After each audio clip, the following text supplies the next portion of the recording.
Bakit mo ba kasi ako sinusundan? Aba, kasalanan ko pa na inalam ko ang totoo. Hindi nga ako umaamin sa'yo para hindi ka na mag-isip eh. Pero sinundan mo pa talaga ako kanina. Paano hindi ako mag-iisip? Bago pa kita sundan, may nakita na akong panloob ng babae sa bulsa ng pantalon mo. Ano yun ha? Souvenir ng panloloko mo sa akin? Elmo naman, 61 ka na. Ilang taon na lang ang itatagal natin dito sa lupa, pero talagang humabol ka pa sa pangangabit. Ano ka ba naman, Miranda? Siyempre lalaki pa rin ako. May mga gusto pa akong gawin na hindi mo maiintindihan kasi babae ka. Anong parte ang hindi ko maiintindihan, ha? 4 na dekada na tayo magkasama. Ngayon mo pa talaga naisip mga liwa. Eh, kailan ba dapat? Nung bata-bata pa tayo? Kung noon ko ba yung ginawa, hindi ka ba magagalit? Iisa lang naman ang magiging reaksyon mo, kaya hindi na mahalaga kung kailan ko ginawa. Nangyari na ang nangyari. At talagang wala kang balak tumigil sa ginagawa mo? Wala. Ikaw na nga mismo nagsabi, ilang taon na lang tayo dito sa lupa, kaya bakit hindi ko pa susulitin ang bawat araw na natitira sa buhay ko? Kaya ikaw, kung gusto mo maghanap ng ibang lalaki, yung mas bata sa akin, wala yung problema. Gawin mo rin para patas tayo. Taon 2007. Aklan.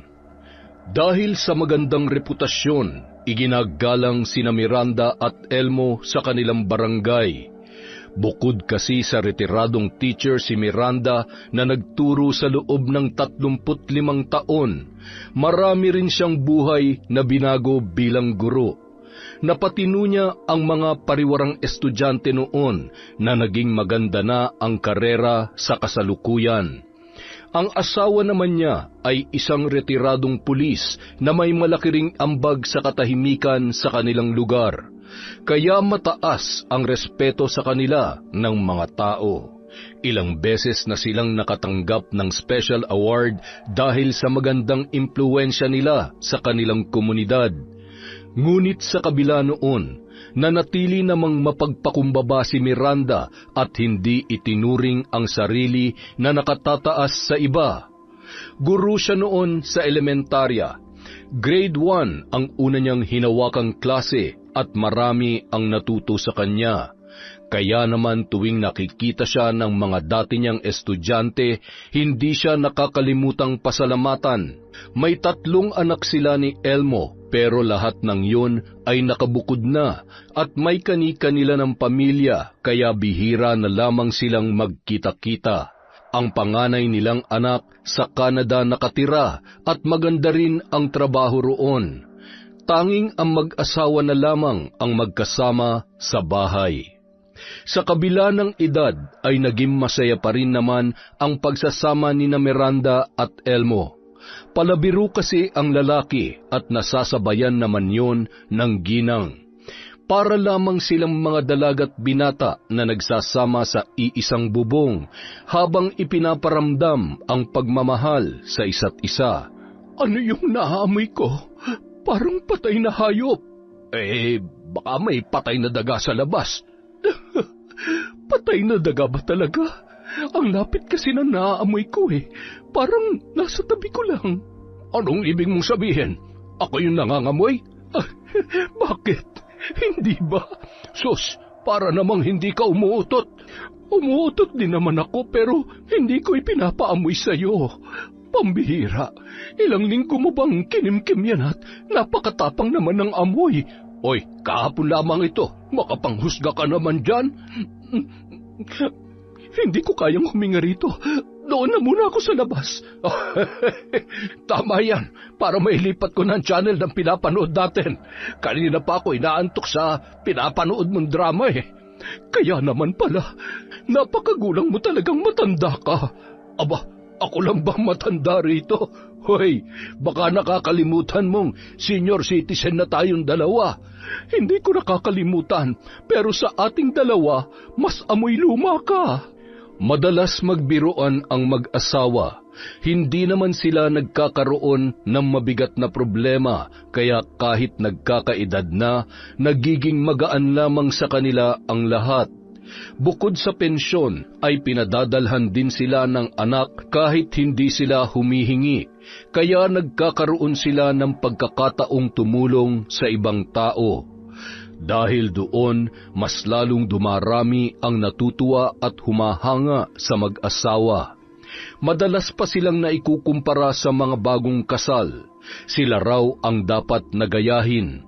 Puring-puri din noon si Elmo dahil hanggang sa edad nilang yon ay tapat pa rin siya sa kanyang asawa. Ngunit sa kabila ng magandang pagkakakilala sa kanila, nakatago naman ang isang lihim ni Elmo na kailan lamang natuklasan ng kanyang asawa. Ngunit sa kabila ng nalaman ay nagpapanggap na lamang siya na walang alam para hindi sila magkaroon ng away.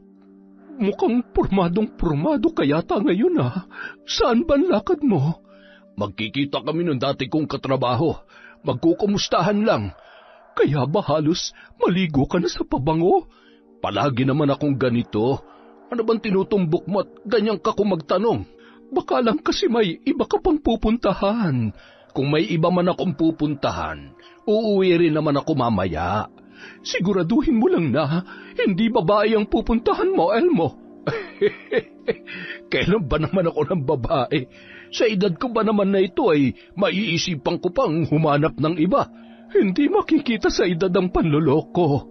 Sabihin mo yan dun sa mga lalaking hindi makontento sa asawa nila. Basta ako, kontento na ako sa'yo. Matatanda na tayo para sayangin ko pang natitira nating panahon at humanap ng sakit ng ulo. Sana nga ay totoo yung sinasabi mo. Ay, wala ka bang tiwala sa akin? Ngunit mas pinili na lamang ni Miranda na hindi na sagutin ang tanong na yon dahil baka mauwi pa sila sa malalang sagutan. Hindi naman siya magsasalita ng ganoon kung wala siyang dahilan para paghinalaan ang kanyang asawa. Nitong nakaraan lamang, nag-asikaso siya ng mga maruruming damit na kanilang ipapalaba. May dumarating kasing labandera doon tuwing Sabado. Habang iniisa-isa niya ang mga damit ni Elmo, hindi niya inaasahan na makakakita siya ng panloob ng isang babae sa bulsa ng pantalon nito. Nasisiguro niya na hindi yun sa kanya, at doon nagsimula ang kanyang paghihinala. Kung noon ay hindi naman palaging umaalis ng gabi ang kanyang asawa, nitong nakaraang linggo ay panay na ang pagpapaalam sa kanya na pupunta sa mga kaibigan. Nagtiwala siya noong una, ngunit habang lumilipas ang mga araw, napapansin niyang may nag-iba sa kanyang asawa. Bukod sa pumoporma na yon na hindi naman ginagawa dati, napansin niya rin na halos hindi na sumasabay sa kanya sa pagkain si Elmo. Palagi nitong sinasabi na kumain na sa labas o di kaya naman ay hindi pa nagugutom, kaya nauuna na lamang siya palagi.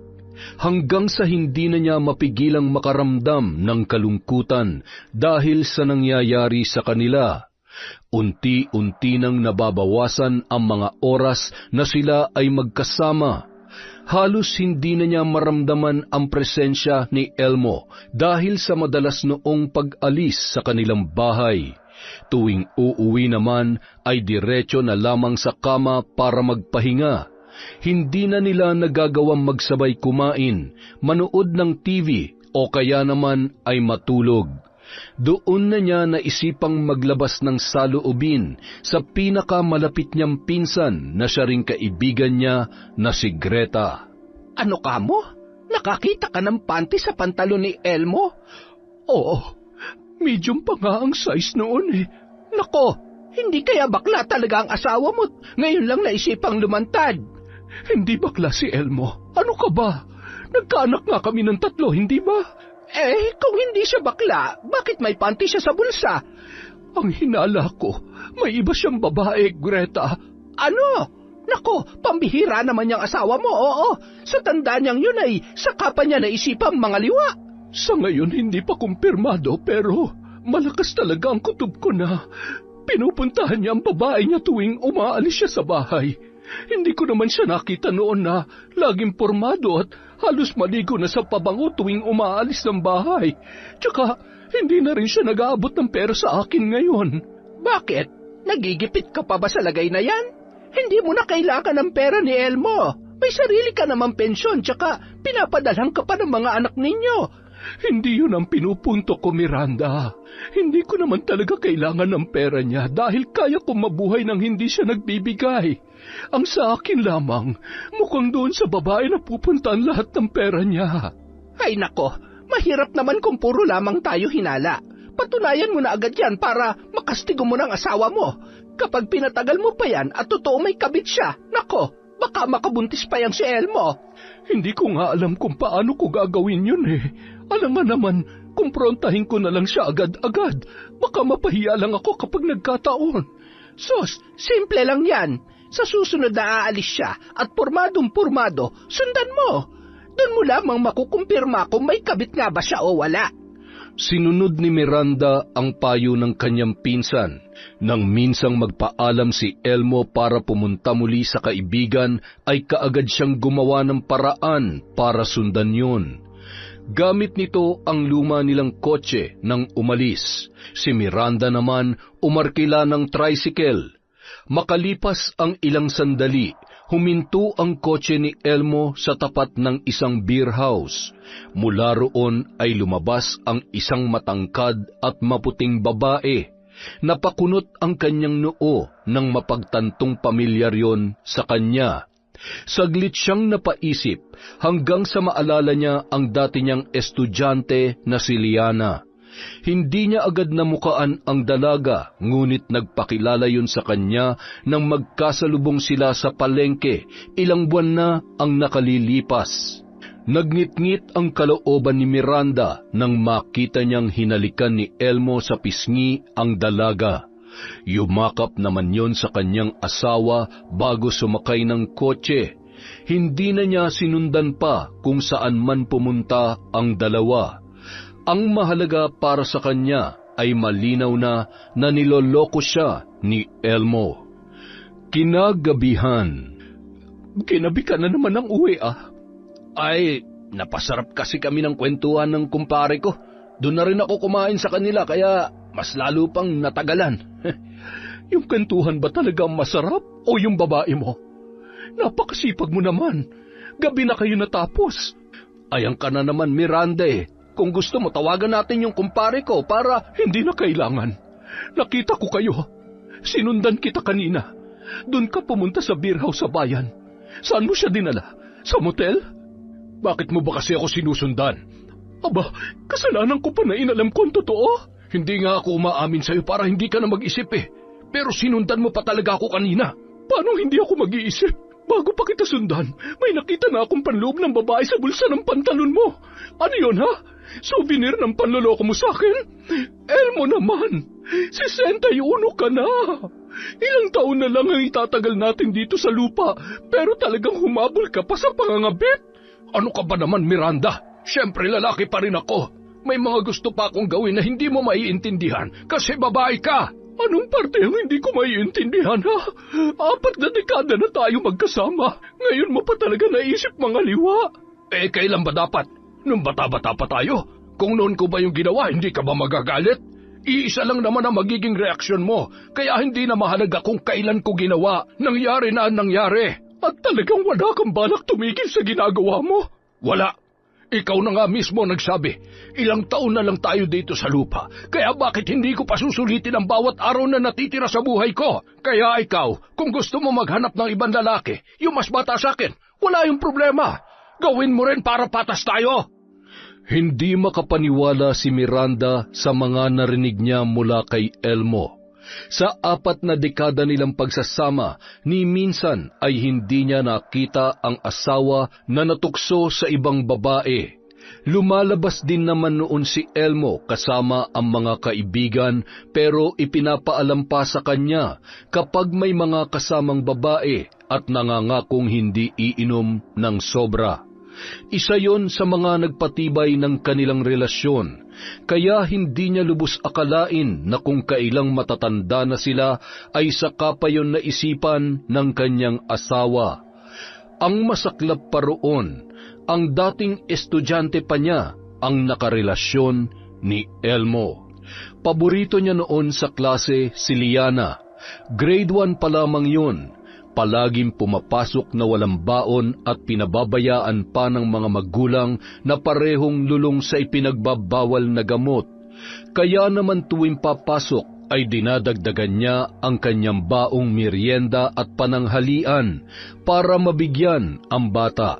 Kaya nang muli silang magkita ay hindi siya nito nakalimutan. Kilala ni Liana ang asawa niya, kaya sigurado rin siya na alam nitong siya ang asawa ni Elmo. Kaya hindi niya matanggap na ang batang tinulungan niya noon ang siya pang magiging ahas sa 4 na dekada nilang pagsasama ng kanyang asawa. Yun ang unang beses na nagkasagutan sina Miranda at Elmo tungkol sa isang babae. Nasundan pa yon ng nasundan dahil hindi pa rin tumigil si Elmo sa pakikipagkita sa kanyang kabit na si Liana. My loves? Parang kailangan ko na ng bagong relo. Nasira na kasi yung ginagamit ko eh. Ay, huwag kang mag-alala. Bibilhan kita ng bago. Basta, palagi ka lang mabait at tapat sa akin, ha? Tandaan mo, dapat sa akin ka lang.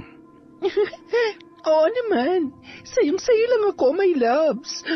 Ay, siya nga pala. Kailan mo ba ako isasama sa bahay mo? Gusto ko na makita kung gaano kalaki yon.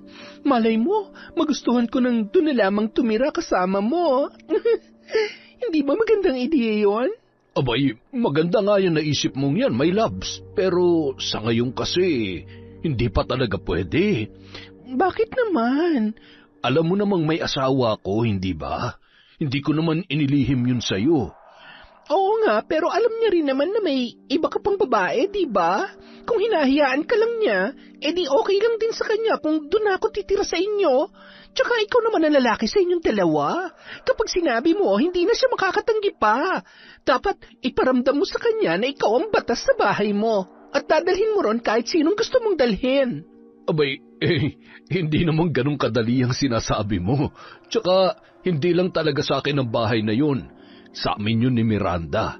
Pera naming dalawang ginamit sa pagpapagawa, kaya hindi ko pwedeng sabihin na sa akin lamang yun. Paano ko? Hindi mo man lang ako ipaglalaban kahit gusto ko rin tumira sa bahay na yun.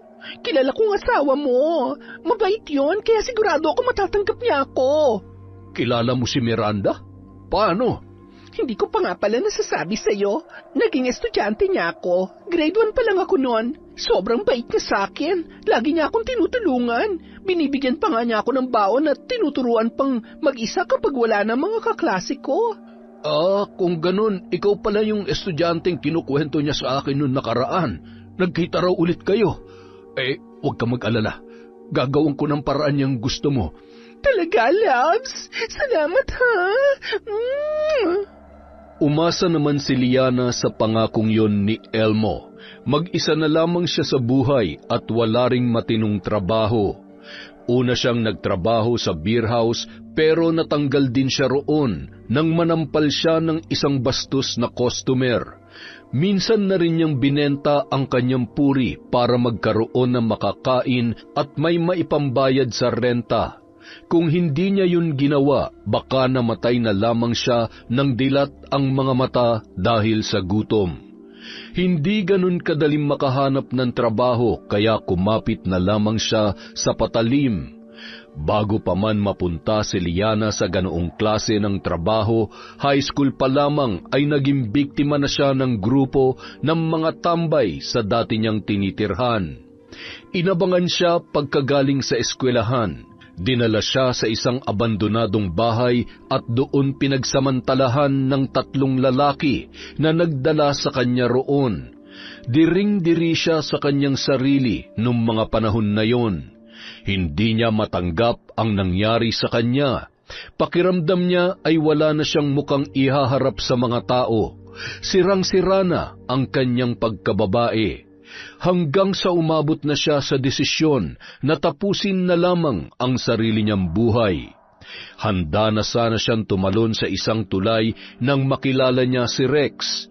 Lasing na lasing noon ang lalaki pero ginawa nito ang lahat para mapigilan siya sa kanyang balak na pagpapakamatay. Nang malaman niya ang kwento ni Rex na halos patayin na ng sariling ama at naranasan na rin pagsamantalahan ng mga kapwa lalaki pero lumaban pa rin sa buhay, ay nagkaroon siya ng lakas para magpatuloy pa rin. Tinulungan siya ng binata na makahanap ng trabaho. Doon niya sinimulang pasukin ang beer house. Ginamit niya ang madilim niyang karanasan para magkaroon ng lakas ng loob na pagkakitaan ang kanyang katawan. At si Rex naman ang naging proteksyon niya. Naging matalik silang magkaibigan, ngunit kahit kaibigan lamang ang turing sa kanya ng lalaki, ay natutunan niya pa ring mahalin yon ng palihim. Oras na makaipon siya ng malaking pera sa tulong ni Elmo, babalik siya kay Rex at aaminin ang tunay niyang nararamdaman para sa kanyang kaibigan. Nakilala niya naman si Elmo sa beer house noong gabing matanggal siya at nang kunin niya ang sweldo niya roon ay sinundo pa siya ng matanda para ipasyal. Mabait naman ang lalaking yon at maalaga, kaya lamang mas gusto pa rin niya maikasal sa isang lalaki na halos kaedaran lamang niya.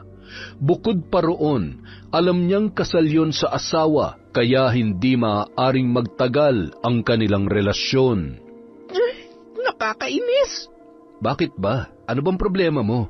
Ano pa nga ba? Di yung jowa kong parang lolo ko na.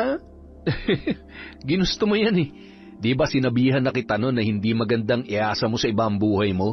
Kapag hindi ka na gusto ng karelasyon mo, yari ka tol, uuwi kang luhaan, wala ka ng pera. Kaya kung ako sa'yo, magtatrabaho na lang ako. Ang dami mo naman agad sinabi. Naiinis lang naman ako kay Elmo. Bakit na naman nga ba? Gusto ko na kasing tumira sa bahay niya para hindi na ako nangungupahan. Lalo ako hindi nakakaipon eh. Ano? Di ba may asawa yun? Oo, alam ko. At gusto mong tumira kayo sa iisang bubong? Pambihira ka. Ibang klase rin yung kakapalan mo, tol. Ano ba? Kakampi dapat kita, kaya wag mo akong pagsalitaan ng ganyan. Alam mo, ipagtatanggol kita sa mga umaapit na nanamantala sa'yo, pero sa gagawin mong yan, hindi kita masusuportahan. Maninira ka ng pamilya. Wala akong sisirain. Sila mag-asawa lang naman ang magkasama sa bahay na yun eh. Matatanda na rin ang mga anak nila. Nasa ibang bansa pa nga yung panganay eh. Pamilya pa rin yun, no? Ano ka ba naman, Liana? Mag-isip ka nga ng matino. Ito na lang ang naiisip kong paraan para matakasan ko tong lecheng buhay ko na to. Sawang-sawa na ako maging kahit isang tuka, Rex. Kung doon ako titira sa bahay ni Elmo, magiging masarap ang buhay ko. Kakain na lang ako at matutulog. Pero kapalit naman nun, ang paggamit sa'yo ng matandang yun. Wala na akong pakialam. Kung kinakailangang anak-anak ko ng lalaking yun, gagawin ko para lang magkaroon kami ng dahilan na magsama sa iisang bubong. Kapag nangyari yun, wala na magagawa ang asawa niya. Matanda na yun eh. Hindi na siya nun mabibigyan ng anak. Pero ako, kayang-kaya ko pa. Ay nako, ewan ko sa'yo. Sana lang hindi ka mapahamak dyan sa plano mong gawin. Nakakatakot ang karma, no? Ang karma, nangyayari lang yon sa mga taong tatanga-tanga at hindi ako kabilang doon. Pinanindigan ni Liana ang pakikipagrelasyon kay Elmo sa kabila ng pagkakaroon nito ng pamilya. Ginatasan niya ang lalaki at sinigurong mapapasunod sa lahat ng kanyang gusto. My loves, hindi na ako masaya sa ginagawa natin. Anong ibig mong sabihin? Yung ganito na parang tinatago mo ko. Ikinahihiya mo ba talaga ako kaya hindi mo ako kayang panindigan sa harap ng asawa mo? Teka, ano bang gusto mo?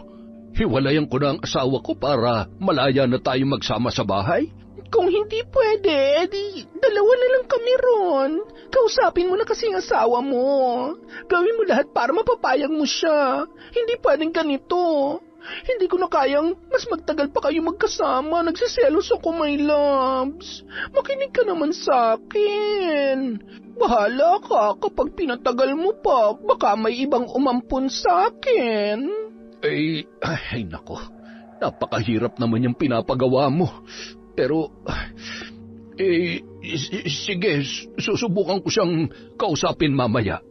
Bakit kakausapin mo pa? Mas madali kung isasama mo na lang ako agad doon. Kapag nandun na ako, wala na siya magagawa. Sabihin mo na lang na doon ako titira. Siguro naman sa ganda ng relasyon yung mag-asawa ay hindi siya mag-eskandalo, di ba? Sige na naman, my loves. Pumayag ka na. Kayang-kaya mo yon. Ayoko na mangupahan. Ikaw ang bahala. Kapag ako may nagpatira sa akin na iba, Ano? Siya, sige. Paano ba ito? Mag-impake ka na ng mga gamit mo pagbalik mo sa apartment. Mamayang gabi, isasama kita sa bahay. Talaga, my loves? Ay, naku. Oo na. Tsaka, mabuti na rin yun para mapanatag ako kaysa kung saan ka pa tumira. Yan ang gusto ko sa iyo eh. Pagsapit ng gabi, hindi inaasahan ni Miranda na hindi lang mag-isang uuwi si Elmo. Pagbukas ng pinto, kaagad na kumulo ang kanyang dugo nang tumambad sa kanya ang pamilyar na muka ng isang babae. Walang iba kundi ang dati niyang estudyante. Anong ginagawa ng babaeng yan dito, Elmo? Miranda, kumalma ka muna, pwede? Pag-usapan natin to ng maayos. Ngayon pa tayo mag-uusap? Isinama mo na nga yung haliparot na yan dito. Anong haliparot? Dahan-dahan naman kayo sa pagsasalita, ma'am. Naturingan pa naman kayong teacher tapos ganyan niyo ako itrato? At bakit? Ano bang dapat itawag sa isang babaeng pilit na kumakapit sa isang lalaking may asawa na? Para kang walang pinag-aralan. Hindi ka ba nahihiya na naging estudyante kita noon, tapos ngayon nilalandi mo ang asawa ko? Gusto ko lang naman tumira dito dahil wala na akong ibang mapupuntahan. Sana naman tratuhin niyo po ako ng maayos. Hindi naman ako magiging pabigat sa inyo. Masipag ako maglinis tsaka kung gusto nyo, imamasahe ko kayo gabi-gabi bilang kabayaran sa pagtira ko dito sa bahay ninyo. Miranda, alam mo naman ang tungkol sa amin ni Liana, hindi ba? At alam ko rin na ayaw mo ng iskandalo. Kaya para makaiwas tayo sa mga usap-usapan ng mga tao, mas mabuting dito na lang si Liana para hindi na kami nakikita magkasama lagi sa labas. Ang kapal naman ng mukha mo, Elmo. Ikaw ang gumawa ng problemang yan. Bakit itadamay mo pa ako, ha? Sobra ka. Hinayaan na nga kita sa pakikipagkita sa haliparot na yan. Inuwi mo pa rito sa bahay. Hindi mo na talaga ako nirespeto. Pansamantala lamang naman siya rito. Kaya pansamantala yan o pangmatagalan. Hindi ako papayag na dito titira ang babaeng yan. Hindi lamang ikaw ang pwede magdesisyon tungkol sa bagay na yan, Miranda. Tayong dalawa nagpagawa nitong bahay kaya may karapatan din akong patirahin dito si Liana. At ako naman ang asawa mo.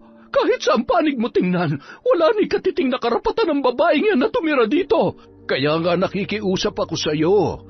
Hindi naman siya manggugulo rito. Susunod siya sa kung anumang batas mo rito sa bahay. Basta pumayag ka lang na dito na siya tumira. Totoo po yun, ma'am. Kahit nga po gawin niyo akong katulong dito, ayos lamang po sa akin. Kailangan ko lang po talaga ng matitirhan. Dahil sa pamimilit ni Elmo ay wala na ring nagawa pa si Miranda. Ni hindi niya na namalayan kung paano siya nakumbinsi ng asawa na magsama-sama sila sa iisang bubong. Ang tanging alam na lamang niya noon ay ayaw niyang madungisan ang pangalan nilang mag-asawa.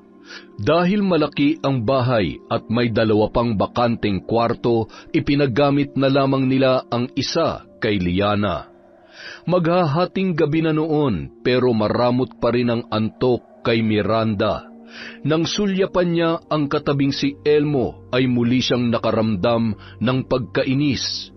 Habang nagngingit-ngit ang kanyang kalooban sa nangyayari, kabaliktaran naman yon sa asawa niyang binabaliwala lamang ang lahat. Dinampot niya ang isang unan at saka yun buong lakas na ipinalo sa katabi. Aray ko, ano ba? Natutulog ng tao eh. Kung ayaw mo matulog, magpatulog ka. Buti ka pa. Kinakaya mo makatulog ng mahimbing pagkatapos mong dalhin dito ang kabit mo. Shh! Ano ba, Miranda? Hinaan mo nga yung boses mo. Gabing-gabi na, makakabulaho na tayo ng mga kapitbahay. Huwag ka nang magpanggap. Umuulan sa labas kaya kahit sumigaw ako ngayon, hindi nila maririnig. Bumangon ka dyan at mag-usap tayo. Pambihira naman, oo. Inaantok na ako eh. Ano ba kasing pag-uusapan natin? Ano pa nga ba? Di yung kabit mo. Anong gusto mong gawin ko? Palayasin ko siya? Dapat lang. Miranda naman, magpapaulit-ulit na lamang ba tayo? Oo, hanggat hindi ka natatauhan. Hindi ka man lamang nakukonsensya sa ginagawa mo sa akin. Bukas na bukas rin, palalayasin mo ang babaeng yon. Hindi nga pwede.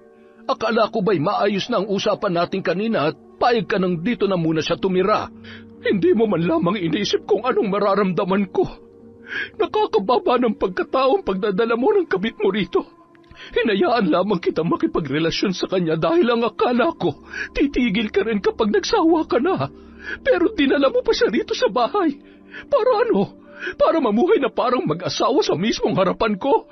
Buisit ka, Elmo! Buisit ka! Ay nako, nakakaumay na yung bunganga mo, Miranda. Kapag hindi ka pa tumahimik, papasakan ko ng baril yan. Gawin mo, para malaman ng mga anak mo na hindi na ikaw ang amang ginalang nila noon. At bakit naman sila nadamay sa usapang ito, ha? Simula pa lamang damay na sila. Pamilya mo kami at sinisira mo dahil sa pesteng Liana na yon. Ano bang gusto mo? Ilantad ko na lang sa mga tao rito na meron akong kabit? Kung ayaw mo ng kahihiyan, hayaan mo siya rito. Kapag may nagtanong kung sino siya, di sabihin mo, pamangkin ko. Pamangkin? Mukha na nga kayong maglolo? Ay, pwede ba, Miranda? Totoo naman Bakit? Hindi mo ba matanggap na hindi kayo bagay sa isa't isa? Buti sana kung mukha kang bata sa edad mo. Nangungulubot ka na. Punyeta naman hindi ka matatahimik? Hindi ako mananahimik sa bahay na ito hanggat nandito ang babae mo. Tandaan mo, Elmo, ikaw may gusto na nandito siya kaya wag mo akong kukwestiyonin kung paano ko siya itatrato rito. Kailangan niya malaman ang lugar niya at hindi yun dito sa loob ng pamamahay ko. Bahay ko rin to. Mas malaki ang naiambag ko rito. Halos araw-araw ang naging pag-aaway ni Miranda at Elmo mula nang tumira sa kanila si Liana. Noong una, hindi nakikisali sa away ang dalaga. Para lamang itong maamong tupa na nakatayo sa isang tabi at nakikinig sa dalawa. Mukhang tirahan at libreng pagkain lang naman ang kanyang habol, kaya nagagawa pang hindi pansinin ni Miranda. Ngunit kalaunan, unti-unti nang nag-iiba ang ihip ng hangin. Ang sarap naman ng buhay mo. Pahila-hilata ka lamang dyan habang naghihintay ng tanghalian. Tapos na ako sa gawain ko, Nay, kaya kung pwede lang, huwag niyo na akong pakialaman. Huwag mo akong matawag-tawag na nanay, hindi kita anak. Di wag. Di rin naman kita gusto maging nanay. At hindi rin kita gusto rito sa bahay. Wow, hindi lang ikaw may-ari ng bahay na to. Alam ko, pero ikaw, malinaw na wala kang karapatang tumira dito. Hindi ka naman namin kaano-ano. Estudyante lang kita na tinulungan ko noon. Nagsisisi ako na tinulungan pa kita. Kung alam ko lang na lalaki kang malanti at walang respeto, hinayaan na lang sana kita magtiis sa gutom at pangungutya ng mga kaklase mo. Talaga? Peke lang naman pala yung kabutihan mo Hoy, tanda, kung ako sa'yo, magpapakabait na ako. Lalo na kung nabibilang na lang ang araw na itatagal ko dito sa mundo. Kapag nawala ka na, ako na magmamay-ari nitong bahay. Tapos ikaw, pagpipiyasan ka na lang ng mga uod at mga bulati sa hukay. Bastos ka! Noon pa, tanda, nagtitimpi lang ako sa'yo dahil nakiusap sa akin ang asawa mo. Pero ngayon, tama na sa bait-baitan. Hindi ko na hayaan pa ulit-ulit mong tapakan ang pagkatao ko dahil lamang kabit ako. Mahal kong asawa mo, kaya hanggat mahal niya rin ako, magtiis ka sa presensya ko. Kung masyado na masakit sa mata mo ang mga nakikita mo, pues pumikit ka. O kaya naman matulog ka na lang buong araw para hindi tayo nagkikita. Ang kapal talaga ng mukha mo. Kahit anong sabihin mo, kabit ka lang ng asawa ko at mananatili kang kabit hanggang sa huling hininga mo. Hininga pala ha? Pues, tingnan na lang natin kung sinong unang malalagutan ng hininga. Sa sobrang galit ni Miranda sa kabastusan ni Liana ay pinalayas niya ang dalaga. Ngunit nang dumating si Elmo, kasama na naman nito ang babae. Muli nilang pinag-awayan ang tungkol doon. Sa huli ay nanaig pa rin ang kagustuhan ng asawa niya kahit tutol pa rin siya sa pagtira ni Liana sa kanilang bahay. Hanggang sa napagod na lamang si Miranda sa paulit-ulit nilang pag-aaway, kaya hinayaan na lamang niya ang dalawa. Ano ka ba naman, Miranda? Bakit nagpaubaya ka na lamang basta-basta? Hindi ako basta-basta nagpaubaya, Greta. Ginawa ko lahat para tumutol pero paulit-ulit na ipinaglalaban ni Elmo na bahay niya rin yun. Abay, nasiraan na nga talaga ng ulo ang lalaking yon. Ikaw ang asawa niya, bakit mas pinapabura niya yung kabit niya? Siyempre, si Liana ang mas bata at mas nakakapagpasaya sa kanya ngayon. Hirap na ako, Greta. Ang sakit-sakit na ng dibdib ko sa pagtitiis sa panloloko sa akin ni Elmo. Sa 4 na dekada, naging tapat akong asawa sa kanya at ni minsan, hindi ko naisip na lokohin siya. Pero bakit parang napakadali lang sa kanya na gawin yun sa akin? Hindi na ba ako mahal ng asawa ko? Ay naku, napakatanga mo talaga. Gagawin niya ba sa iyon kung mahal ka pa niya? Abay, halos tapakan niya ng pagkatao mo. Doon pa lang sa naisipan niya makipagrelasyon sa babaeng yon, binastos ka na ni Elmo. Nawalan na siya ng respeto sa iyo at sa pagsasama niyo. Tapos ibinahay niya pa. Hindi ko na alam kung anong klaseng pagmamahal pa yon. Parang hindi ko na kaya. Hihiwalayan ko na siya. Ano? Ngayon ka pa makikipaghiwalay? Nako sa tagal ng proseso ng annulment ngayon ay baka mauna pa ang lamay niyo kesa sa hihintayin mong resulta. Hindi ko na alam kung ano pang gagawin ko para ipaglaban ang karapatan ko bilang asawa niya. Harap-harapan niyang pinapakita sa akin na may mahal na siyang iba. Napakasakit noon, Greta. Ang tagal namin nagsama. At aaminin ko, kaya niya rin ako napapayag sa gusto niya ay dahil sa pagmamahal ko sa kanya. Nagpakamartir ako, Greta. Hindi pagmamahal ang tawag doon, kundi katangahan. Kung nung una pa lang, hindi mo na pinatungtong sa bahay niyo ang babaeng yon, wala sana kayong problema. Ayoko ng iskandalo. Masisira ang imahe namin mag-asawa kung gagawin ko yun. Ay, sus Mariosep ka! Imahe pa talaga ang una mong inisip. Ano kayo? Mga santo? Ay, Miranda, kahit pilit nyo itago ang kabulukan ng asawa mo, aalingaso pa rin yan. Kaya ikaw, ipaglaban mo na ang karapatan mo bilang asawa. Palayasin mo ang kirita niya. Kung kinakailangan kaladkarin mo sa palabas ng bahay, gawin mo! Handang-handa na si Miranda na sundin ang payo sa kanya ni Greta. Buo na ang loob niya na palayasin si Liana sa bahay nila ni Elmo. Nagpasalamat siya sa pagiging prangka ng kanyang pinsan dahil sa wakas ay may magagawa na siya. Ngunit pagdating niya sa bahay nilang mag-asawa, hindi niya akalain na masusurpresa pala siya sa kanyang maaabutan. Mga hayop! Dito pa talaga kayo sa sala maglalampungan? Miranda, huminahon ka nga. Paano ako hihinahon? Hindi niyo na nirespeto ang bahay na to. Mga baboy! At ikaw, babae ka. Hindi mo ba talaga kayang pigilan yung kakatihan mo? Excuse me lang, Lola. Si Maylabs ang nagsimula. Siyempre, sino ba naman ako para tumanggi? Sobra na talaga yung kakapalan ng mukha mo. Tingnan ko lang kung hindi yan mabawasan kapag isinubsob kita sa sahig. Maylabs, sasaktan niya daw ako. Tumigil ka na nga, Miranda. Wala na magagawa yung kangangawa mo dyan. Tsaka wag na wag mo sasaktan si Liana. Baka makasama sa kanya. At sa tingin mo may pakialam ako sa babaeng yan? Buntis ako. Hindi mo ako pwedeng saktan dahil dinadala ko magiging anak namin ang asawa mo. Ano? Sampid ka na nga lang dito sa bahay. Nagpabuntis ka pa? Elmo, ano to? Totoo bang buntis ang babaeng yan? Oo, magkakaanak na kami. Kaya kung pwede sana, tigilan mo ng kakaaway kay Liana. Makakasama sa kanya ang stress. Stress? Talagang wala ka man lang ni katiting nahiya sa ginawa mo? Sumusobra ka na, Elmo. Hindi ko na kayang ginagawa mo sa akin. Maghiwalay na tayo. Aalis na ako rito. Mabuti naman at ikaw na ang magkukusa. Sino naman na may sabi sa'yo na maiiwan ka rito, ha? Kung aalis man ako sa bahay na to, sisiguruhin kong hindi ka makikinabang. Ha? Anong gagawin mo, Miranda? Pauuwiin ko rito ang mga anak natin. Namutla si Elmo nang sabihin yon ng kanyang asawa.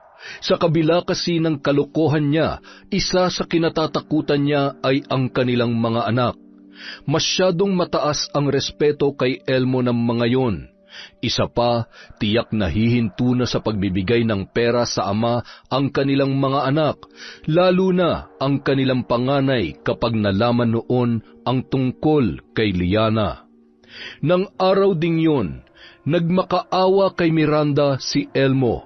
Hindi ito pumayag na umalis siya ng bahay at tuluyan nang makipaghiwalay. Kung ayaw mong masira ka sa mga anak mo at masira ng tuluyan ng pamilyang ito, paalisin mo na ang babae mo.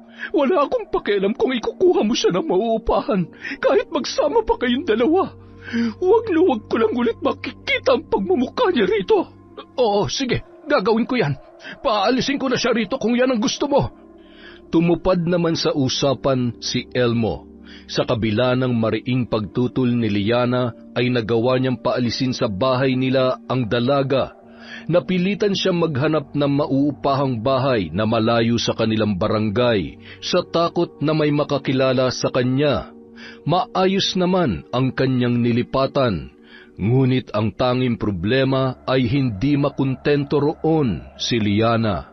Gusto ko dun sa bahay niyo. Ayoko rito. My loves, masyado maliit para sa atin. Hindi ka nga pwede roon. Bakit ba hindi mo maintindihan ang sinasabi ko sa'yo? Akala ko ba ako mas mahal mo? Bakit hinayaan mo na lang ako na paalisin na matandang Miranda na yon? Kahit ano pang sabihin mo, asawa ko pa rin si Miranda. Kayang-kaya niya akong ipahamak dahil sa pagpupumilit mong dun tumira sa bahay namin. Huwag ka naman pala eh. Kayang-kaya ka palang Anderin ng asawa mo. Intindihin mo naman ang sitwasyon, my loves. Hindi ko pwedeng ipilit ngayon ang gusto ko dahil baka biglang umuwi yung mga anak ko. Magkakagulo lalo sa bahay. Kapag naabutan ka nila roon, sila na mismo magpapalayas sa'yo. Gusto mo ba na mangyari pa yon? Siyempre hindi. Kainis ka. Yun naman pala eh. Kaya ngayon, intindihin mo na lang muna. Kapag nagkausap kami ulit, saka ka na lamang bumalik sa bahay, ha? Sa kabila ng narinig, hindi pa rin matanggap ni Liana na siya ang napalayas sa bahay na yun at hindi ang dati niyang guro. Kahit hindi totoo ang pagmamahal at pagmamalasakit niya para kay Elmo, hindi pa rin niya gustong mabaliwala na lamang ng lalaki. Matapos ang ilang beses na nangyari sa kanila, maya-maya pa, nakatanggap siya ng tawag mula sa matalik niyang kaibigan na si Rex. Dahil iba na ang tinitirhan niya, ay kaagad niyang sinagot yon para ipaalam na rin sa binata. Kumusta na ang buhay mo bilang kabit? Hindi ka pa ba napapalayas? Alam mo, akala ko kukumustahin mo ako. Mambubwisit ka lang pala. Kinukumusta nga kita. Bakit? Hindi ba totoong kabit ka? Hindi ka naman asawa ng Elmo na yun eh. Alam ko, pero mahal ako noon. Ah, talaga? Gaano ka kamahal? Kaya ka bang pakasalan? Kasi kung hindi, sa tingin ko, hindi pagmamahal yun. Kumbaga sa gulong, reserba ka lang. Pasmado talaga yung bibig mo, no? Akala ko ba kaibigan kita? Gago ka.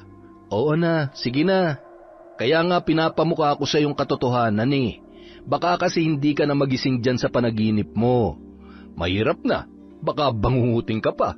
Nakakainis ka talaga. Mainis ka na kung maiinis ka. Pero darating ang araw, siguradong sasabihin mo rin sa akin na tama ako. At kapag nangyari yon, pakakainin mo ako ng 3 buwan. Lahat ng request kong ulam, lulutuin mo para sa akin. Ayos ba yon? Wow, ang kapal mo ha? Pero ito naman ang tandaan mo at itaga mo sa bato. Hinding-hindi mangyayari ang sinasabi mo. Uy, parang may maganda ka na namang plano ah. Talaga, pero hindi ko sasabihin sa'yo. Nasisira ang plano ko kapag pinapaalam ko sa'yo eh. Kontrabida ka kasi masyado. Bahala ka sa buhay mo. Pero sana, sa susunod na tawag ko, natauhan ka na dyan sa ginagawa mo. Tandaan mo, laging nasa huli ang pagsisisi, kaya unahan mo na. Sige na, ibababa ko na to. Pangit. Ay, teka sandali. Saan ba kita pwedeng puntahan? Ite-text ko na lang sa itong address. Hindi naman naapektuhan si Liana sa mga sinabi ng kanyang kaibigan. Buo na ang loob niya na sirain ang relasyon ng dati niyang guro at ng nobyo niyang si Elmo para siya na ang hahawak sa perang natatanggap ng lalaki. Pero dahil malaki ang pinanghahawakan ni Miranda ay wala talaga siyang kalaban-laban. Bukod sa may sariling pensyon ang matanda ay pinapadalhan pa ng kanyang mga anak, kaya ganoon na lamang kalakas ang loob noon na takutin ang kanyang asawa.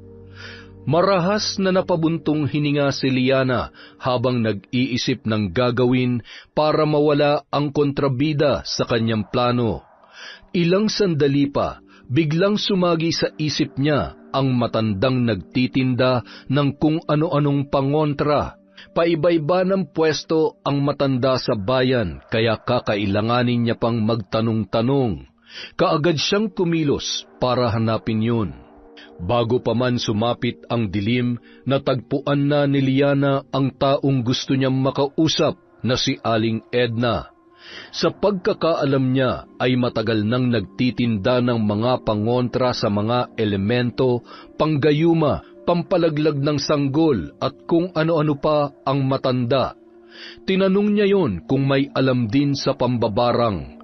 At hindi naman siya nabigo nang sabihing marunong din ito sa kulam at barang.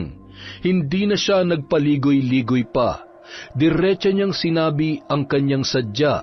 Napangisi na lamang siya na magkasundo sila ni Aling Edna sa nais niyang ipagawa roon. Kapalit ang halaga na kanyang ibibigay. Pagbalik niya sa paupahan, nagulat siya nang maabutan doon si Rex. Prenteng nakasandal sa nakasaradong pinto ang lalaki habang naghihintay. Tumaas ang isang kilay noon nang siya ay matanawan. "Saan ka galing, ha? Kanina pa ako naghihintay rito. Kala ko, niloloko mo lang ako na dito ka nakatira. Buti na lang, nakilala ko yung tsinelas mong naiwan dito sa labas." Bakit naman tsinelas pang pinagbasehan mo? Maraming pwede magmay-ari ng ganyan, no? Marami nga. Pero makikilala ko kapag ikaw ang may-ari. Ako kaya nagbigay niyan sa'yo. Hay, oo na. Bakit ka nga pala nandito? Makikikain, syempre. Wow, ang kapal talaga. Wala kang makakain dito. Hindi pa ako nakakapagluto. Bumili ka na lang dyan sa malapit na karinderya sa labas. Libre na kita para wala kang masabi. Hindi maganda kung bibili ka na lang ng bibili. Di mo naman alam kung malinis ba yung mga nabibili mong ulam. Mas mabuti kung ikaw mismo magluluto. Wala nga akong oras, diba? O, di ako na lang. Nasaan ba yung mga lulutuin? Seryoso ka? Oo naman. Marunong naman ako magluto, ah. Ay, kabala. May mga binili naman akong panluto dyan sa ref. Kunin mo na lang. Isipin mo na lang na dito ka rin nakatira. Hindi ko lang iisipin. Dito na talaga ako titira. Ano? Baliw ka ba? Pumupunta dito si Elmo. Paano kung maabutan ka nun? Sasabihin ko, pinsan mo ko. Hindi pwede. Kailangan din namin ng privacy. Alam mo naman yun kapag nakita ko. Grabe. Baka pumunta siya rito mamaya, kaya pagkatapos mo magluto at kumain, umuwi ka na rin kaagad. Ay. Bagamat nadismaya si Rex sa sinabi ni Liana, pinilit na lamang niyang itago yun. Ayaw niyang madagdagan pa ang mga iniisip ng kaibigan niya na maaaring magtulak pa sa mas maraming maling desisyon sa buhay. Gustuhin man niyang maging matino si Liana, hindi na niya hawak ang desisyong yun para sa kanyang kaibigan. Malungkot na sinulyapan ni Rex si Liana na kasalukuyang umiidlip sa mahabang upuan na gawa sa kahoy. Kung maayos lang sanang trabaho ko't may malaking ipon, hindi ko hahayaang ipahamak mo pang sarili mo, Liana. Napabuntong hininga na lamang ang binata. Tanging siya lamang ang nakakaalam ng tunay niyang nararamdaman para kay Liana. Pero hindi niya magawang umamin sa kaibigan dahil batid niyang malabo naman siya nitong magustuhan. Parakit-rakit lamang siya. Pareho silang high school lang ang tinapos, kaya nahihirapan din siyang makahanap ng maayos na trabaho.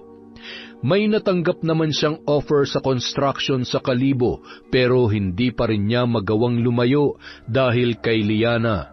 Gusto niya sanang yayain doon ang dalaga para pareho silang makahanap ng maayos na trabaho, pero mula nung pumasok si Elmo sa eksena, hindi niya na yon nagawa pa. Samantala, dahil wala na naman si Elmo, ay inaya na lamang ni Miranda ang pinsang si Greta na doon maghapunan sa kanilang bahay. Mag-isa na naman kasi siyang kakain kung hindi niya yon gagawin. Ngunit habang abala sa kwentuhan ang dalawa, bigla na lamang siyang napahawak sa tiyan nang maramdaman niya ang matinding init mula doon. Miranda, bakit? Sumasakit ba ang tiyan mo? Ang init. Parang pinapaso, Greta. Ano? Paanong mainit? Dahil ba sa sabaw? Hindi ko maintindihan ang nararamdaman ko, pero ang sakit.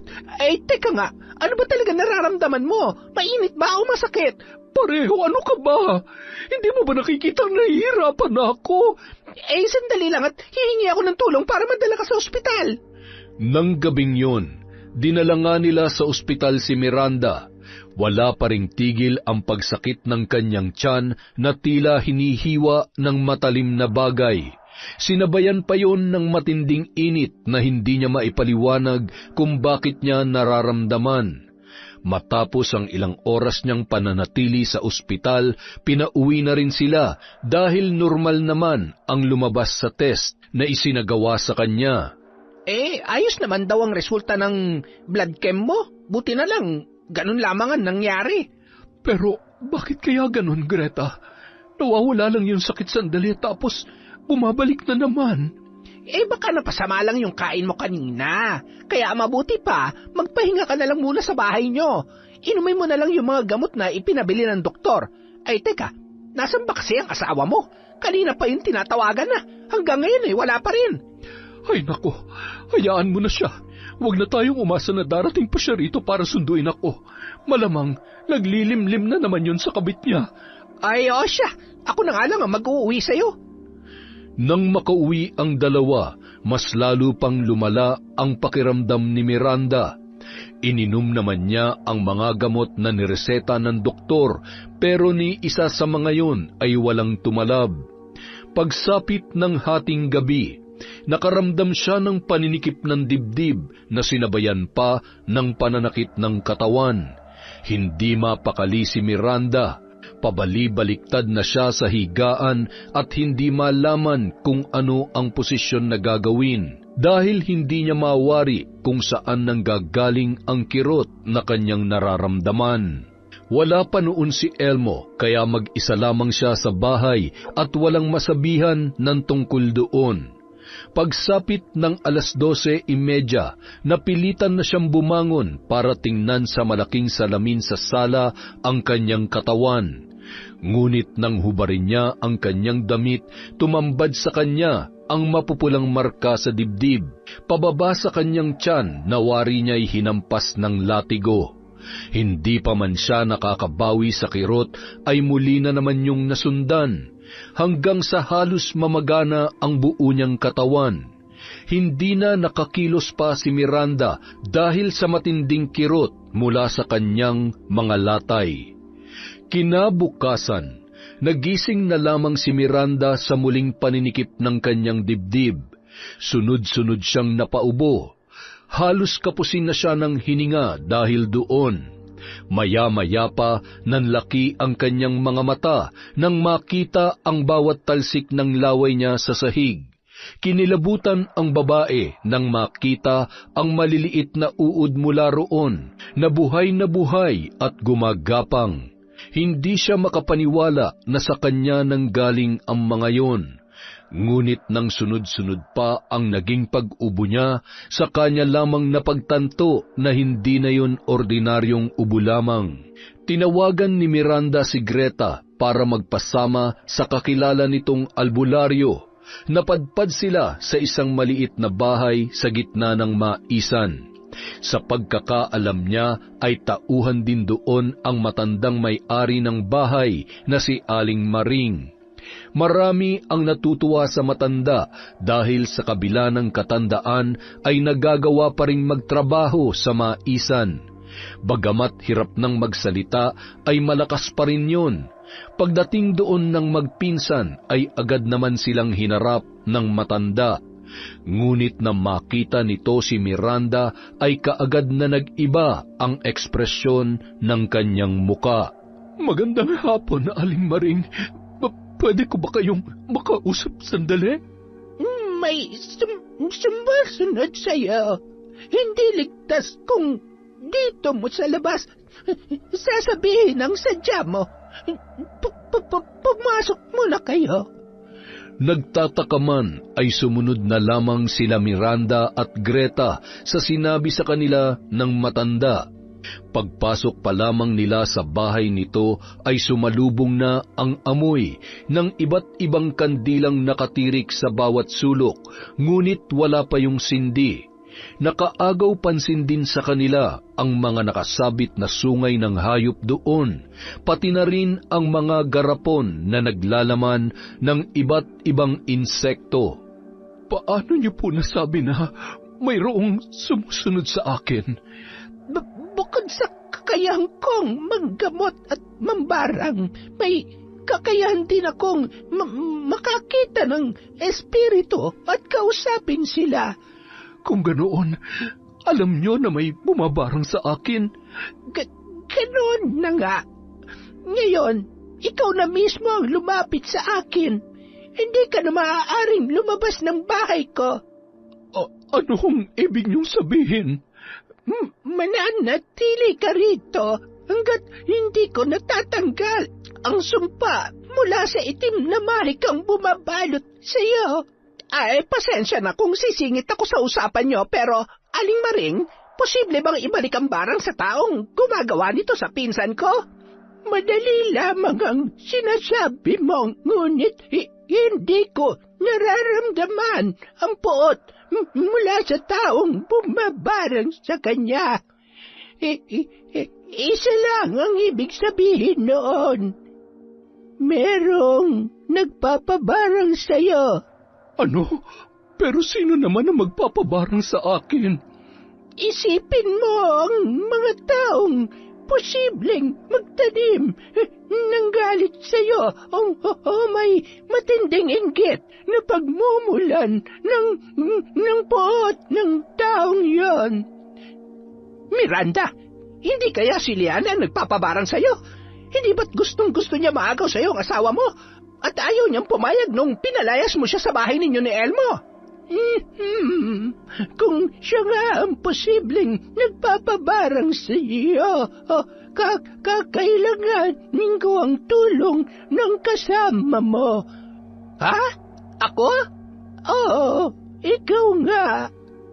Pagkasabi noon ay ibinigay ni Aling Maring kay Greta ang kalulutong ulam na nakalagay sa isang maayos at malinis na lalagyan. Kailangan yung maibigay kay Liana. Oras na kainin yon ng dalaga, saka lamang magsisimulang tumalab ang pagbalik ng sumpa. Umayon naman sa kanila ang panahon dahil ng gabing yon ay dumating nga ito sa bahay ni Miranda kasama si Elmo. Tao po! Tao po! Anong kailangan nyo? Ay, nandiyan ba si Miranda? Ibibigay ko lang sana itong niluto kong ulam. Tulog siya. Akin na. Ako na lang ang tatanggap. Ay, sige. Masarap yan. Buti patikman mo rin. Mukhang ako naman talaga ang uubos nito. Maraming salamat, ha? Gumuhit ang matagumpay ng ngiti sa mga labi ni Greta nang maibigay yon kay Liana. Bumalik siya roon kinabukasan para kumustahin ang lasa ng kanyang niluto. Nagyabang pa ang dalaga na mas masarap daw siyang magluto doon.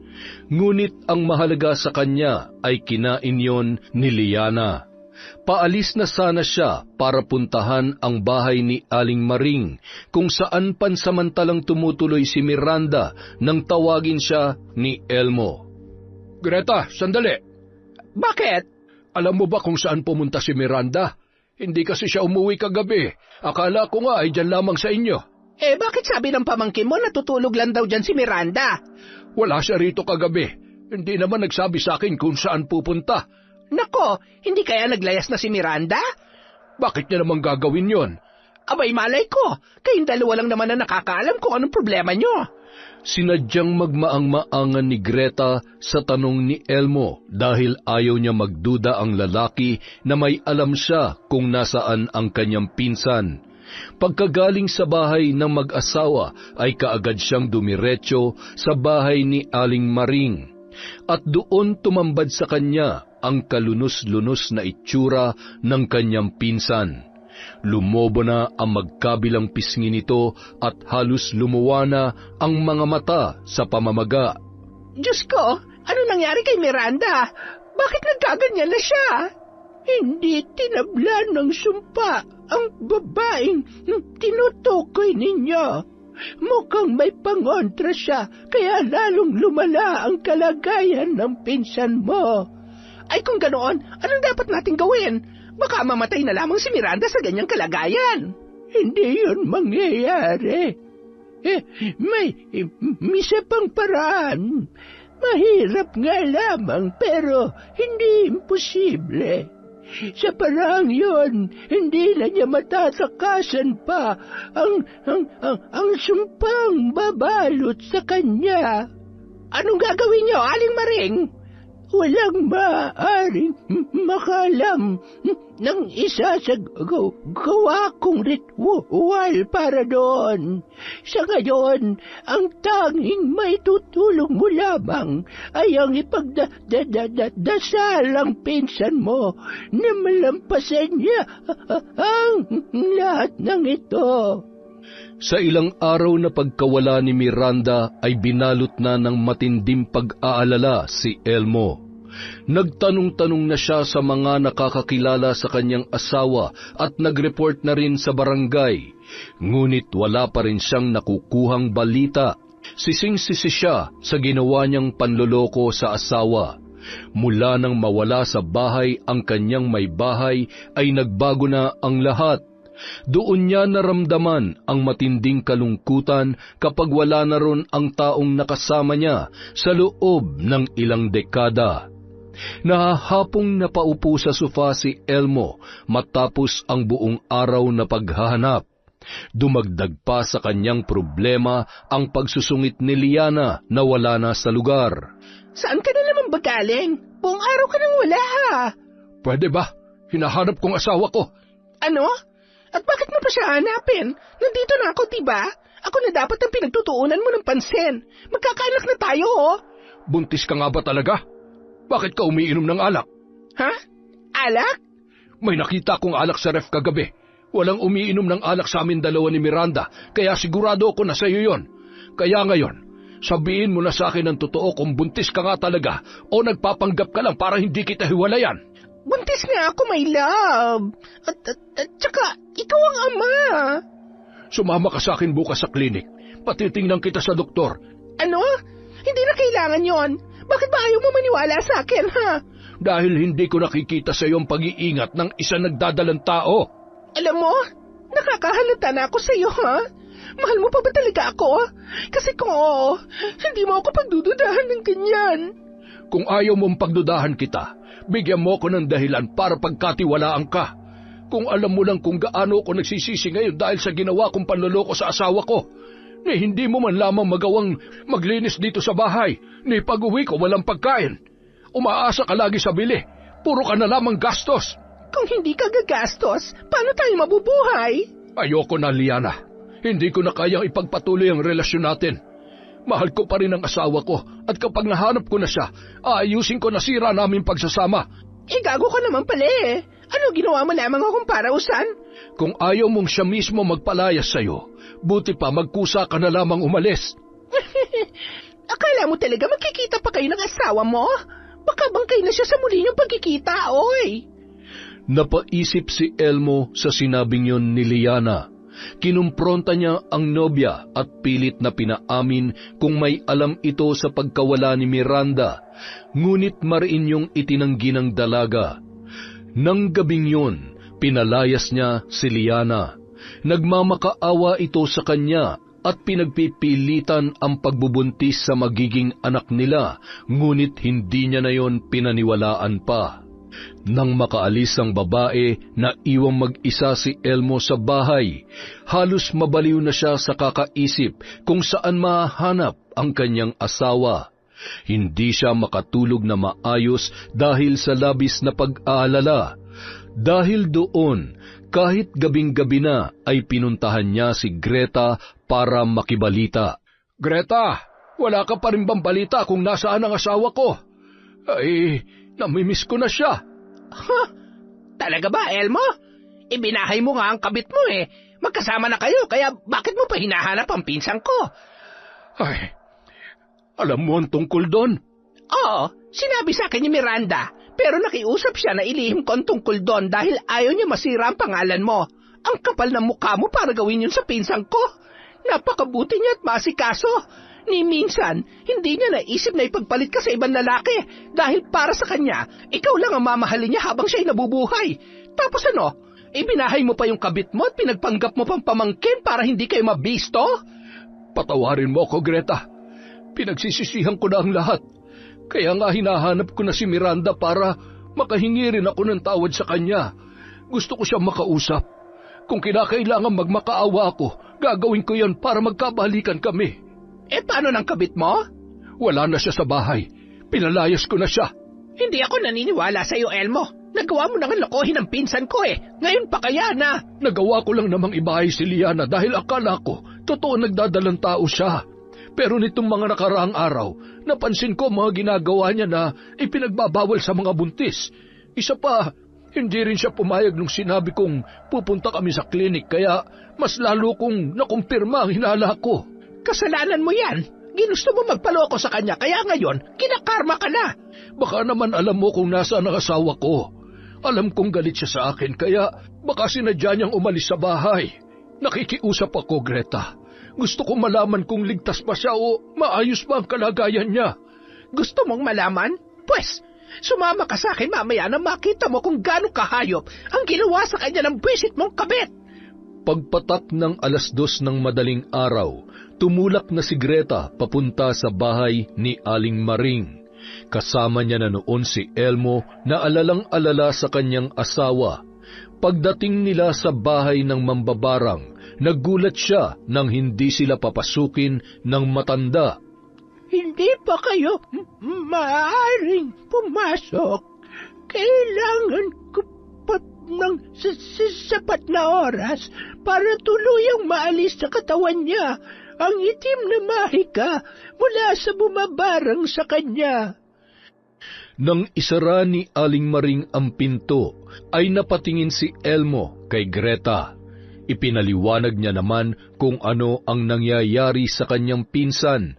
Nang malaman ng lalaki ang ginawang pambabarang kay Miranda, ay nanghina ito at napaupo sa lupa. Sana ako na lamang ang nasa kalagayan niya ngayon. Masyado ko na siya nasaktan. Tapos, ganun pa sinapit niya dahil sa pambabarang sa kanya. Hindi mangyayari ang lahat ng ito kung hindi ka nangabit, Elmo. Alam ko. Kaya nga pinagsisisihan ko na ang lahat. Nakita mo naman siguro kung ano nangyari sa pinsang ko. Kahit magsisi ka pa ng ilang beses, hindi yun makakatulong para gumaling siya. Hindi mo ba alam? Maaaring ikamatay ni Miranda ang kalagayan niya ngayon. Bakit hindi mo kaagad sinabi sa akin? Bakit ko naman sasabihin sa'yo? Wala kang pakialam sa asawa mo. Pinalayas niya na nga ang lianang yon, ibinalik mo pa. Isang malaking pagkakamali ang nagawa ko. Inaamin ko yun. Kapag maayos na si Miranda, babawi ako sa kanya. Matapos ang ilang oras na paghihintay, lumabas na rin si Aling Maring at sinabing tapos na ang orasyon. Napakurap-kurap sina Elmo at Greta nang makitang maayos na ang kalagayan ni Miranda. Nawala na ang pamamaga sa katawan nito na parang wala lang nangyari. Nang unti-unting nagkamalay ang babae, ay tumambad sa kanya ang asawang si Elmo. Napakunot ang kanyang noo at ilang beses na kinusot ang mga mata sa pag-aakala na nananaginip lamang siya. Mabuti na ang kalagayan mo. Pwede ka nang umuwi. Maraming salamat, Aling Maring. Utang na loob ko sa iyo ang buhay ko. Hindi ko alam kung paano ko masusuklian ang kabutihang ginawa mo para sa akin. Walang bayad ang pagtulong ko sa mga tao sa ganitong paraan. Malaking bagay na sa akin na maayos na ang kalagayan mo. Teka, bago ka nga pala umalis, kailangan mong dalhin ito. Para saan po ang medalyong ito? Yan na magsisilbing proteksyon mo sakaling muling ibalik sa iyong babarang. Maraming salamat, Aling Maring. Kapag may kailangan kayo, Huwag sana kayo mahihiya magsabi sa akin. Kilala kita. Nakakarating sa akin ang balita na marami kang natulungan dito sa barangay kahit wala kang posisyon sa politika. Ipagpapatuloy mo ang magandang gawain na yon dahil maraming buhay ang magbabago ng dahil sa kabubutihan mo. Matapos magpasalamat ay nagpaalam na si Miranda kay Aling Maring. Bagamat magkasama sila ni Elmo ay nananatili silang walang kibo. Laking pasasalamat na lamang niya dahil kasama niya noon si Greta. Nang maihatid sa bahay ay nagpaalam na rin ang pinsan niya para umuwi. Nagpresenta si Elmo na mag-asikaso sa kanya ngunit hindi pa rin niya pinapansin ang kanyang asawa. Hanggang sa hindi niya na napigilang magsalita. Himala, napirmi ka rito sa bahay. Wala ba kayong lakad ng kabit mo? Nakipaghiwalay na ako sa kanya. Bakit? Sawa ka na ba kay Liana? Kung ganon, sino naman ang ipinalit mo sa kanya? Wala na. Itinigil ko na ang pakikipagrelasyon. Pinagsisisihan ko na ang ginawa ko, Miranda. Mapatawad mo sana ako. Maling-mali na ipinagpalit kita sa ibang babae. Ngayon ko lang napagtanto na napakasama kong asawa. Nasaktan ka ng dahil sa akin. Tama ka. Sa tinagal-tagal na nating nagsasama, ngayon ko pa naisipang magloko. Hindi ko yun dapat ginawa. Patawarin mo sana ako, Miranda. Hindi madaling patawarin na nagawa mo, Elmo. Kung gusto mong patawarin kita, patunayan mo nagbago ka na at hindi mo na uulitin yon. Mula nang makabalik si Miranda sa bahay, nakita niya ang malaking pagbabago kay Elmo. Kung noon halos hindi niya maasahan sa bahay ang asawa, ngayon ito pa mismo ang nagpipresenta sa mga gawaing bahay. Lalo na sa pagluluto, kahit na maayos na ang kalagayan niya. Natutuwa naman si Miranda sa nakikita niyang pagbabago at hindi nagtagal ay pinatawad niya na rin si Elmo, alang-alang na rin sa kanilang mga anak. Walang ibang nakaalam ng panlolokong ginawa nito bukod kay Greta at kay Aling Maring, kaya nanatili yung lihim. Mula na magkaayos silang mag-asawa ay naging mas maganda pa ang kanilang samahan. Naging mas malambing at maasikaso si Elmo. Mas marami na rin ang oras nila para sa isa't isa at nakabalik na rin sila sa pagkakawang gawa sa kanilang barangay. Samantala, unti-unti nang tinatablan ng baliksumpa si Liana. Tulad ng nangyari kay Miranda na maga ang buo niyang katawan at halos lumuwa na ang kanyang mga mata. Ilang araw na siyang hindi lumalabas sa inuupahang apartment. Sa susunod na araw ay darating na ang may-ari para singilin siya ng renta pero wala na siyang maibabayad dahil wala na siyang sustento mula kay Elmo. Napaluha na lamang ang dalaga habang nakatitig sa kisame. Wala ng pera, wala ng mahingan ng tulong. Nahihiya siyang lumapit kay Rex dahil baka ipamukha lamang sa kanya ng kaibigan ang kasalanang kanyang nagawa. Malinaw na bumalik sa kanya ang sumpa mula sa pagpapabarang niya kay Miranda at hindi niya alam kung ano ang gagawin para gumaling sa sakit na kanyang nararanasan. Ilang beses siyang sumuka ng dugo na may kasamang buhay na uod. Ganoon din ang ihi at duming kanyang inilalabas. Halos bumaliktad na ang kanyang sikmura tuwing nakikita ang mga uod na yon na may masangsang na amoy. Kahit sinong papasok sa inuupahan ay tiyak na masusuka sa amoy na sasalubong pagbukas pa lamang ng pintuan. Buhay pa siya, ngunit tila naaagnas na ang kanyang katawan. Kinabukasan, narinig na lamang ni Liana ang boses ng landlady sa labas ng paupahan. Ngunit dahil sa matinding panghihina sa pinaghalong sakit at gutom na kanyang nararanasan, ay hindi na niya nagawa pang sumagot at pagbuksan yon ng pinto. Hanggang sa halos magwala na ang babae, mariin niyang ipinikit ang kanyang mga mata dahil sa kanyang kalagayan. Maya-maya pa, muling napadilat ang mga matang yun nang marinig ang isang pamilyar na boses mula sa labas. Nawala ang boses ng landlady. Mukhang kinausap yon ng kanyang kaibigan.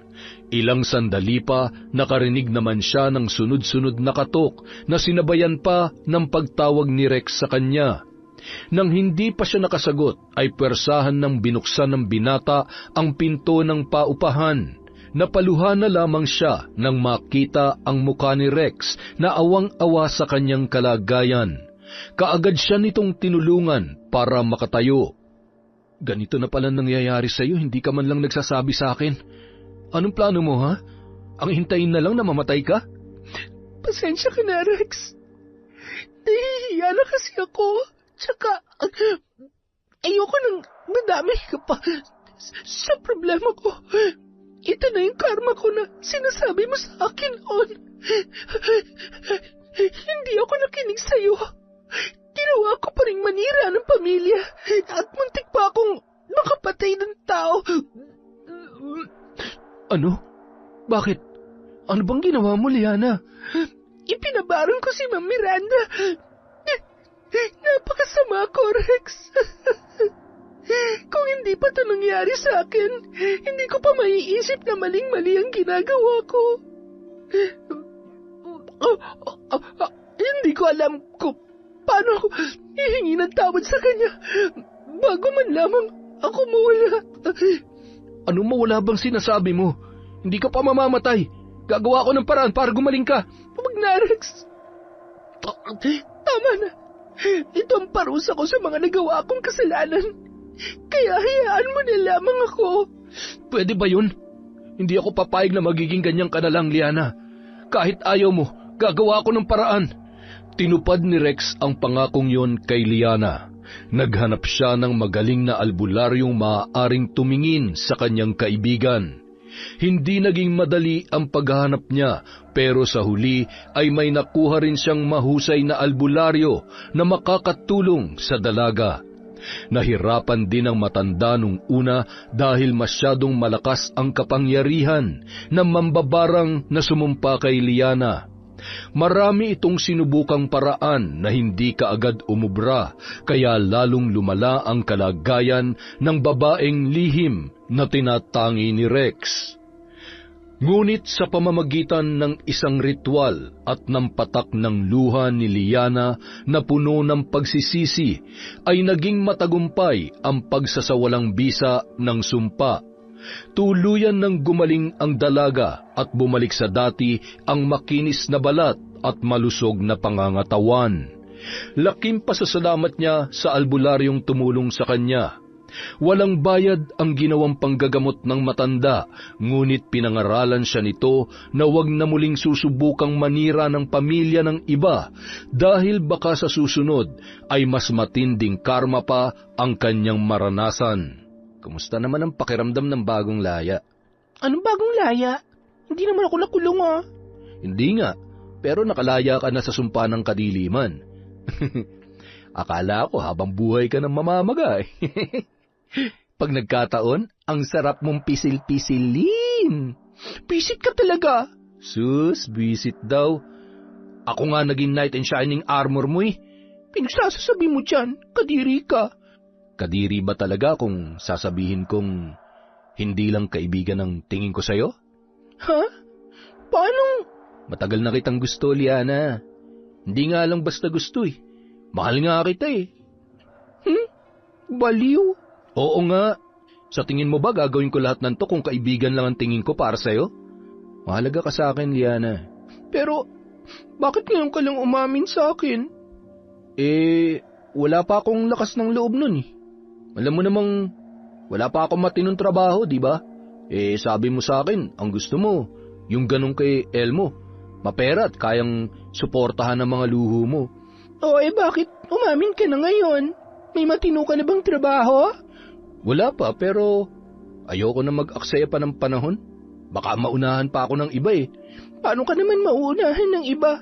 Kaya lang naman ako nakikipagrelasyon sa mga mapepera kasi gusto kong makaipon ka agad. At kapag nangyari yon, aaminin ko na ang totoo kong nararamdaman para sa'yo. Ha? Ibig mong sabihin? Oo, Rex. Mahal din kita. At ayos lang sa akin kahit wala ka pang maayos na trabaho ngayon. Ang mahalaga, nandito ka at magkasama tayo. Tutulungan natin ang isa't isa. Matapos ang usapang yon, saka lamang nagkaunawaan ang dalawa sa tunay nilang nararamdaman. Humanap sila ng matinong trabaho at maswerte naman silang natanggap.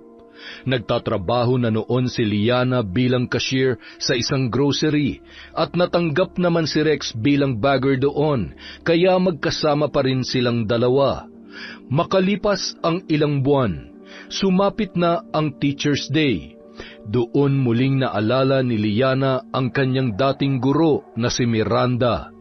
Bagamat kinakabahan, nagplano siya ng isang sorpresa para sa ginang. Paraan niya yon ng paghingi ng tawad. Inaasahan na niyang siya ay mapapahiya at hindi tatanggapin ng matanda ang paghingi niya ng kapatawaran sa mga nagawa niyang kasalanan, pero sinubukan pa rin ng dalaga. Kasalukuyang namimigay ng libreng sopas si Miranda sa mga bata sa kanilang barangay nang lumapit sa kanya ang isang pamilyar na figura. Ang kapal naman ng mukha mo magpakita pa rito. Hindi pa ba sapat sa iyo ang lahat ng ginawa mo sa akin?